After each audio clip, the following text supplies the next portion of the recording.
Hello everyone, स्वागत करती हूँ मैं आप सभी का मेरे यूट्यूब चैनल मनोरमा रे पे। आप सभी के सामने मैं फिर से एक बार प्रस्तुत हूँ एक नए पाठ के साथ, जिसका नाम है बहुरूप कठपुतलियाँ। तो इस पाठ में हम तरह तरह के कठपुतलियों के बारे में जानेंगे, उनके अलग अलग नामों के बारे में जानेंगे। तो चलिए इस पाठ को शुरू करते हैं। वीडियो को शुरू करने से पहले आप सभी से रिक्वेस्ट है कि आप सभी इस वीडियो को पूरा देखें, और अगर आपको वीडियो अच्छा लगे तो मेरे चैनल को इस वीडियो को लाइक और मेरे चैनल को सब्सक्राइब ज़रूर कर दें। तो चलिए देर ना करते हुए शुरू करते हैं आज का ये पाठ।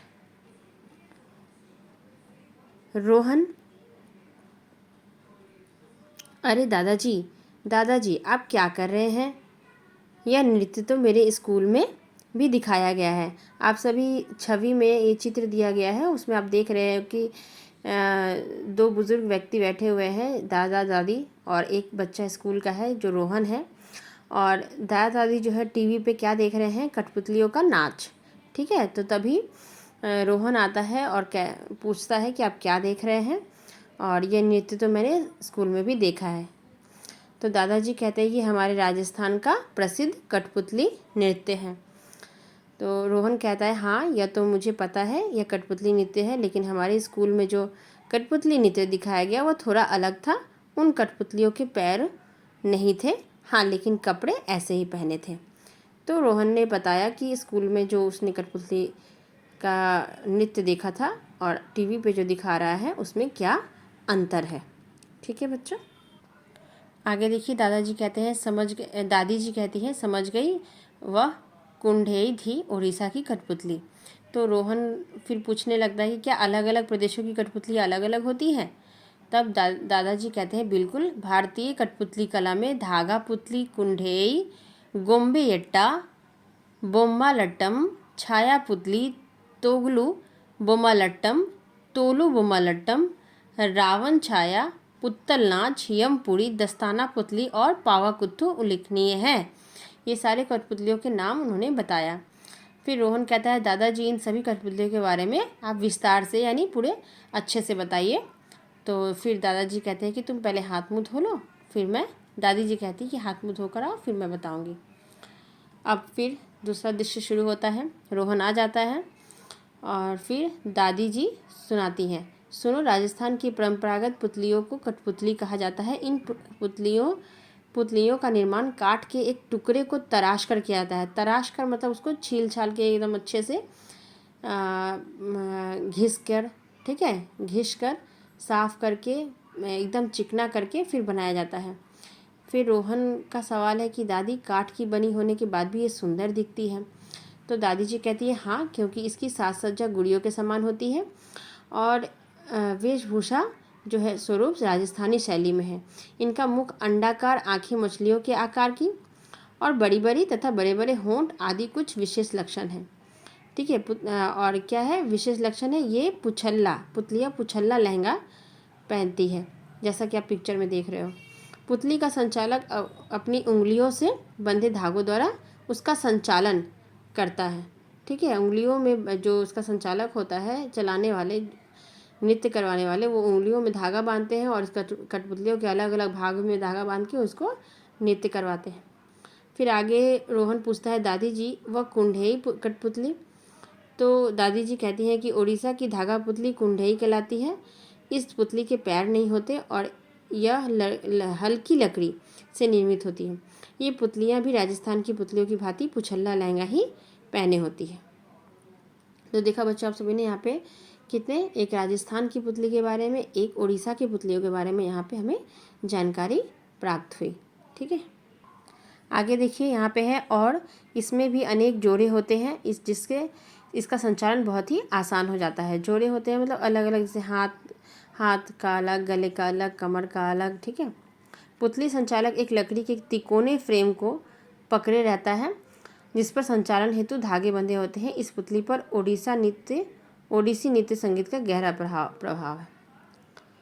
और क्या होता है कि दादी जी इतना बताते बताते सो जाती हैं। अब रोहन दादाजी से पूछता है कि आप कुछ बताइए। तब दादाजी बताते हैं ठीक है, मैं तुम्हें दक्षिण भारत की कुछ कठपुतलियों के बारे में बताता हूँ। सबसे पहले कर्नाटक की धागा पुतली गोम्बे अट्टा। आप सभी को याद रखना है कि कहाँ पे कौन सी किस राज्य की पुतली का नाम क्या है। ठीक है, जैसे कर्नाटक की पुतली कर्नाटक में धागा पुतली होती है जिसका नाम है गोम्बे अट्टा। ये पुतलियाँ अत्यंत सुसज्जित होती है, मतलब एकदम सजी हुई। इसके पैर, कंधे, कोहनी, कूल्हे और घुटने जुड़े होते हैं। ये प्राय आकार में छोटी होती है। सामाजिक परिवेश के अनुसार पात्रों के चरित्र उच्च और निम्न कोटि के होते हैं। इनका संचालन फ्रेम से बंधे हुए 5 से 7 धागों से होता है। इस पुतली में लोक संगीत तथा शास्त्रीय संगीत का कुछ समन्वय होता है, यानी दोनों मिला जुला। इतना सुनते ही रोहन भागकर जाता है और पिता से टैब मांगकर गूगल के माइक को ऑन करके बोलता है, गूगल तमिलनाडु की प्रसिद्ध पुतली के बारे में बताओ। ठीक है, अब तमिलनाडु की प्रसिद्ध पुतली क्या है देखो। तमिलनाडु की प्रसिद्ध पुतली बोम्बालट्टम है। लकड़ी से बनी इस पुतली में छड़ और धागे का प्रयोग एक साथ मिलता है। इसके संचालन के लिए धागे एक लोहे के रिंग से बंधे रहते हैं। यह आकार में बड़ी और भारी होती है। और बहुत ही आश्चर्य के साथ दादाजी कहते हैं, रोहन क्या इसमें सभी जानकारियाँ मिलती हैं? तो देखो बच्चों, इसमें इस पृष्ठ में हमने क्या जाना, दक्षिण भारत की कठपुतली के बारे में और तमिलनाडु की कठपुतली के बारे में। तो रोहन कहता है हाँ, आप भी पूछ कर देखिए। फिर दादाजी क्या पूछते हैं, गूगल पावाकुत्थु क्या है? अब देखिए पावाकुत्थु क्या है, इसका जवाब दिया गया है, केरल के पारंपरिक पुतली नाटकों को क्या कहा जाता है, पावाकुत्थु। आप लोग याद रखिएगा ये कि केरल के पारंपरिक पुतली नाटकों को पावाकुत्थु कहा जाता है। पावाकुत्थु जो है में पुतली की लंबाई 1 से 2 फीट के बीच होती है। मस्तक तथा दोनों हाथ लकड़ी से बने एक मोटे कपड़े से जोड़कर एक थैलानुमा आकार में सिले जाते हैं। पुतली के चेहरे की रूप सज्जा के लिए रंग, चमकीले टीन और टुकड़े और मोर पंखों का प्रयोग किया जाता है। टैब की आवाज़ से दादी जाग जाती है और आप दोनों क्या कर रहे हो वो पूछती है। फिर दादाजी और गूगल ने दक्षिण की कठपुतलियों के बारे में बताया, ऐसा रोहन ने उनको बताया। अब दादी जी जो है वो बोलती है, अरे वाह, अब मैं तुम्हें पश्चिम बंगाल की कठपुतली यानी पुत्तल नाच के बारे में बताती हूँ। इसका संचालन भी काष्ठ से किया जाता है। इसमें संचालक की कमर से बांस की टोपी बंधी रहती है तथा उस पर पुतलियों से जुड़ी छड़ें आधारित होती हैं। संचालक गीत गाता हुआ संवाद बोलता है और मंच के साथ बैठे 3-4 संगीतकार ढोलक, हारमोनियम और झांझ बजाते हुए संगीत देते हैं। पता है बिहार की पारंपरिक छड़ पुतलियाँ यमपुरी नाम से जानी जाती हैं। याद रखिएगा कि बिहार की पारंपरिक पुतलियों को यमपुरी कहा जाता है।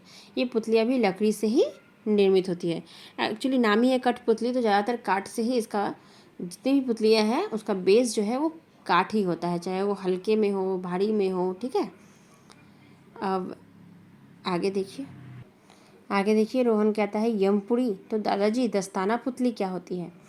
तो हाँ, भारत में दस्ताना पुतली की परंपरा उत्तर प्रदेश, उड़ीसा, पश्चिम बंगाल और केरल में लोकप्रिय है। दस्ताना पुतली को भुजा, कर या हथेली पुतली भी कहा जाता है, जैसा कि आप पिक्चर में देख रहे हो।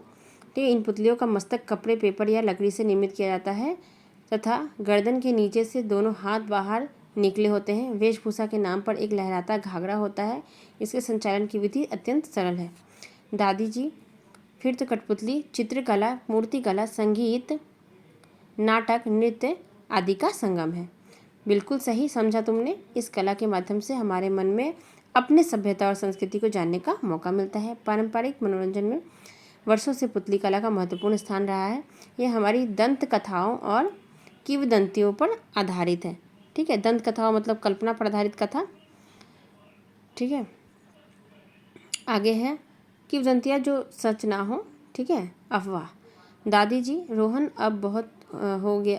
दादी जी कहती है, रोहन अब बहुत हो गई कठपुतली की जानकारी, अब थोड़ा शारीरिक विकास का काम भी कर लो। शाम हो गई, तुम्हारे दोस्त पार्क में तुम्हारे इंतज़ार कर रहे होंगे। रोहन कहता है, जी दादाजी, अभी जा रहा हूँ, बाय दादाजी। तो बच्चों, मैंने जल्दी से आपको ये पाठ पढ़ के समझा दिया है। यदि आपको इस पाठ से जुड़ी हुई कोई भी समस्या हो तो आप मुझे वीडियो पे कमेंट करके ज़रूर बताएं। वीडियो वैसे भी ये पाठ थोड़ा लंबा है, इसलिए वीडियो भी थोड़ा लंबा हो गया है। कहीं भी आपको कोई दिक्कत हो तो आप मुझे कमेंट करके ज़रूर बताएं और वीडियो को पूरा देखें, तभी आपको ये पार्ट समझ में आएगा। बहुत ही सारी जानकारी हमको इस पार्ट से मिल रही है। तो चलिए मिलते हैं नेक्स्ट वीडियो में, जिसमें मैं लेकर आऊँगी इस पार्ट से जुड़े हुए कुछ प्रश्न उत्तर। तो वेट करिए और तब तक के लिए आप सभी से विदा लेती हूँ। Bye everyone.